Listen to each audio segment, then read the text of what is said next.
everyone, welcome to Academy Baba. I am your mentor Bhavna. So last class में हमने mitochondria के बारे में जाना था, तो अब हम एक एक ऑर्गेनेल को एक एक क्लासेस में समझेंगे proper in detail with proper notes with proper understanding. That's important. Notes I know बहुत इंपॉर्टेंट होते हैं, बट आपकी अंडरस्टैंडिंग भी इंपॉर्टेंट है. एक एक टर्म्स आपको क्लियर होनी चाहिए. ठीक है, रटना नहीं है. बायोलॉजी को समझोगे तो अच्छे से समझ भी आएगी.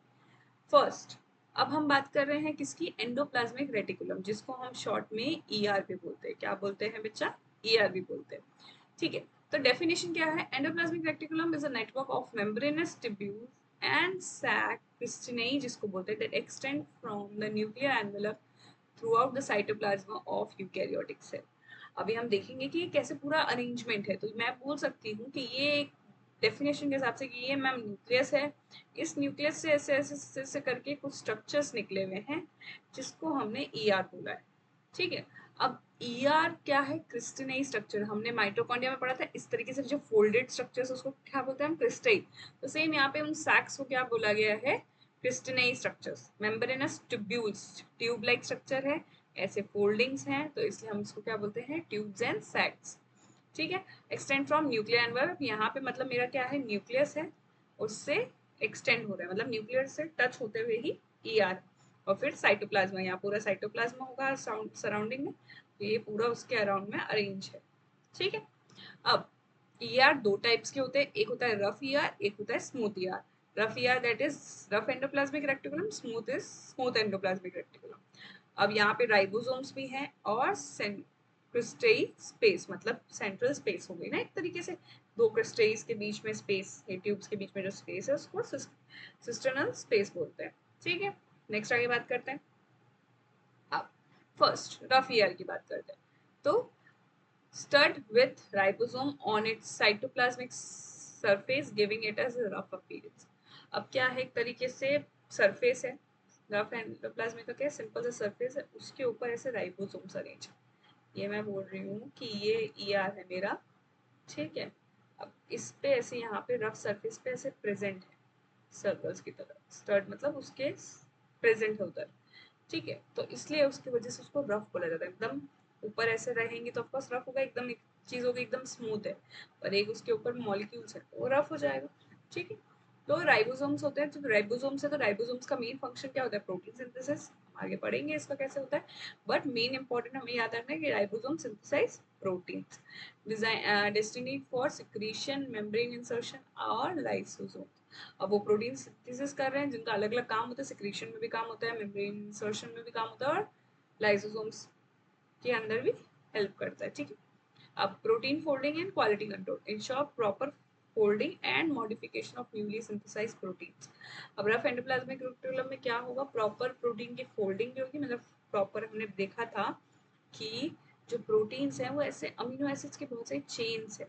अब ये ऐसे तो रहेगी नहीं, इसमें कुछ स्ट्रक्चर होगा. तो ये एक तरीके से क्या है? एक स्ट्रक्चर बनाते हैं, अलग अलग तरीके से फोल्ड होते हैं ये अमीनो एसिड्स.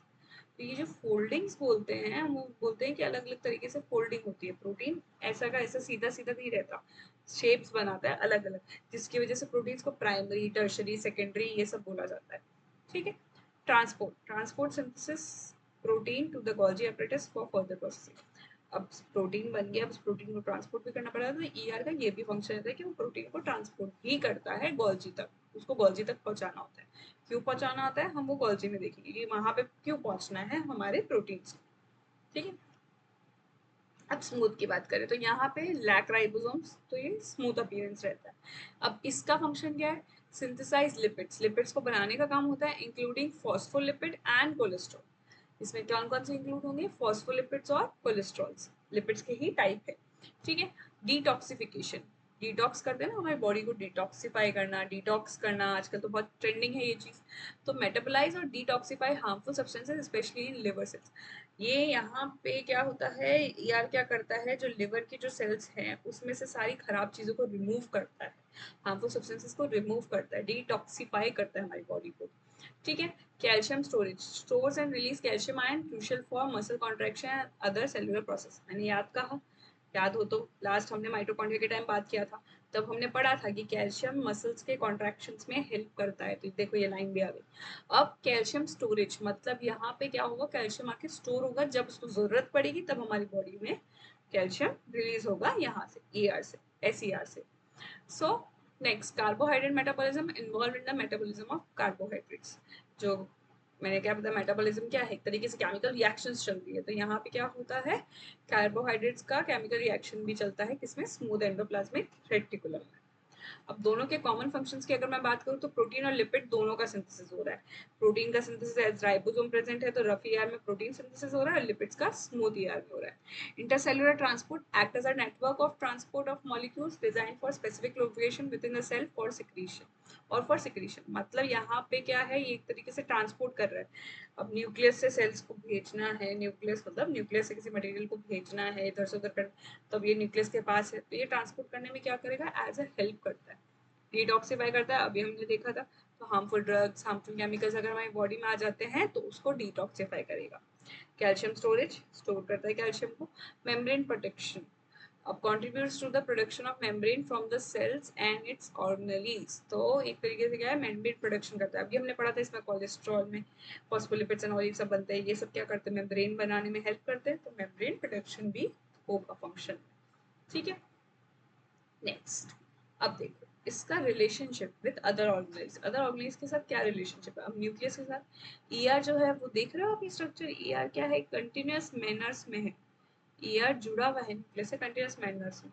तो आउटर मेम्ब्रेन क्या है न्यूक्लियस की, facilitating the transport of material between nucleus and cytoplasm. अभी अपन ने बात की थी कि न्यूक्लियस और साइटोप्लाज्म के बीच में जो मटेरियल्स को ट्रांसपोर्ट करने का काम होता है वो किसके थ्रू होता है, ER के थ्रू हेल्प करता है ER, ठीक है। नेक्स्ट क्या है, गोल्जी एपरेटस। अब ये देख रहे हो ये ER यहाँ खत्म है, यहीं पे नियर बाय में क्या होता है, गोल्जी एपरेटस होता है। Proteins and lipid synthesis in the ER are transported to the Golgi apparatus for further modification, sorting and packaging। Gift खरीदने का काम किसका हो गया, ER का। अब उस गिफ्ट को रैपिंग करना, उसमें मॉडिफिकेशन करना, किस तरीके से करना है, क्या करना है, वो सब कौन करता है, गोल्जी एपरेटस करता है। तो हम जब गोल्जी को पढ़ेंगे तो हम इन डिटेल पढ़ेंगे कि गोल्जी कैसे ये काम करता है, बट फॉर नाउ आपको ये याद रखना है। तो बाकी ऑर्गेनलीज का ये रिलेशन है ER के साथ। तो हमने क्या पढ़ा ER के बारे में, तो ER क्या होता है, एक नेटवर्क लाइक स्ट्रक्चर होता है ट्यूब्स एंड सेक्स में, ठीक है। फिर एक्सटेंड होता है, न्यूक्लियर एनवेलप से जुड़ा हुआ रहता है। नेक्स्ट, रफ ER होता है, एक स्मूथ ER होता है। रफ ER में राइबोसोम्स प्रेजेंट होता है और स्मूथ ER में राइबोसोम्स नहीं होता।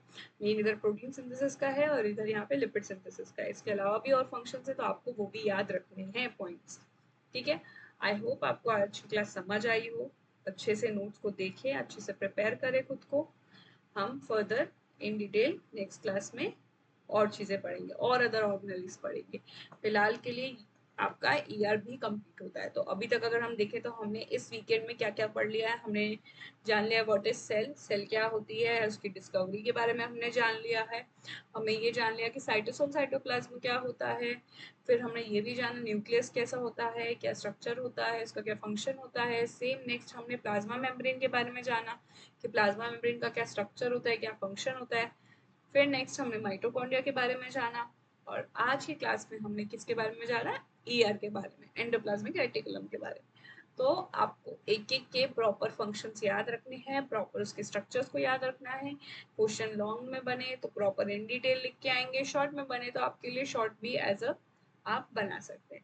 बाकी कुछ भी डाउट हो, कुछ भी पूछना हो, please drop a comment, we will solve your questions. I hope आज की क्लास आपको समझ आई हो।